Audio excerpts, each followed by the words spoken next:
নমস্কার বন্ধুরা, আমি শুক্লা। আমার রান্নাঘরে আপনাদের সবাইকে স্বাগত। আমার আজকের রেসিপি গাজরের হালুয়া। শীতকাল আর গাজরের হালুয়া হবে না, এটা তো হতেই পারে না। শীতকাল এলে আমরা ডেজার্ট হিসাবে গাজরের হালুয়া খেতে ভীষণই পছন্দ করি। কম সময়ে কম উপকরণে গাজর গ্রেট করা ঝামেলা ছাড়াই বানিয়ে নেওয়া যায় এই গাজরের হালুয়া। দেখে নেওয়া যাক আমার আজকের এই রেসিপিটি। গাজরের হালুয়া বানাবার জন্য আমি এখানে নিয়েছি 500 গ্রাম গাজর। গাজরের খোসা ছাড়িয়ে গাজরগুলোকে ছোট টুকরো করে কেটে নেব। সমস্ত গাজরগুলো আমি ছোট টুকরো করে কেটে ধুয়ে নিয়েছি।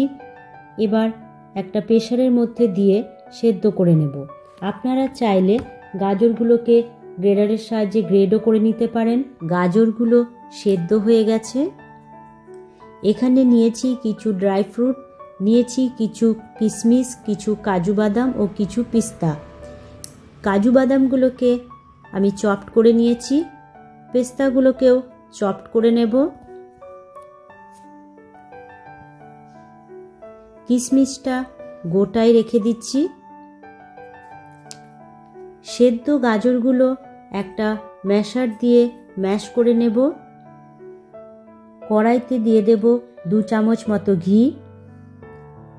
ঘি গরম হলে কাজুগুলো দিয়ে হালকা করে ভেজে নেব। কাজুগুলো ভাজা হলে তুলে নিয়ে পেস্তাগুলো ভেজে তুলে নেব। ফাইনালি এবার হালুয়া বানাবার জন্য ওই একই ঘিয়ের মধ্যে দিয়ে দেব সেদ্ধ করে ম্যাশ করে নেওয়া গাজরগুলো। গাজরগুলো ঘিয়ে দিয়ে ভালো মতো ভেজে নেব।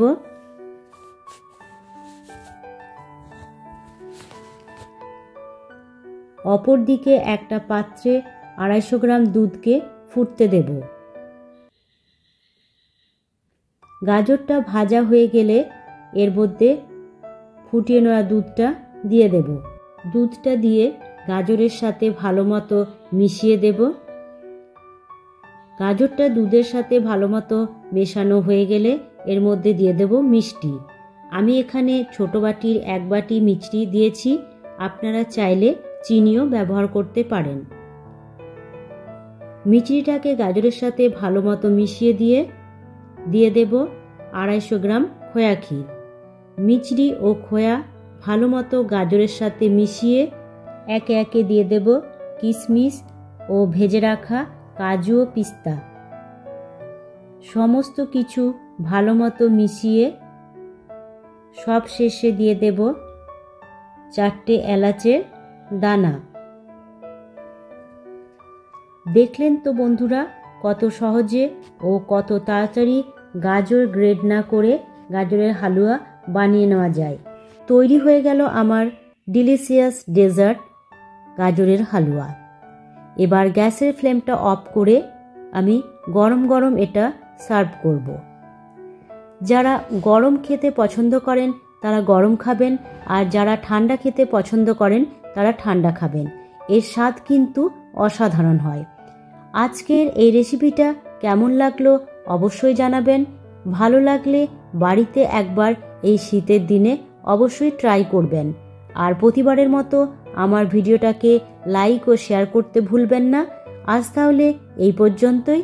দেখা হচ্ছে পরবর্তী ভিডিওতে। টাটা।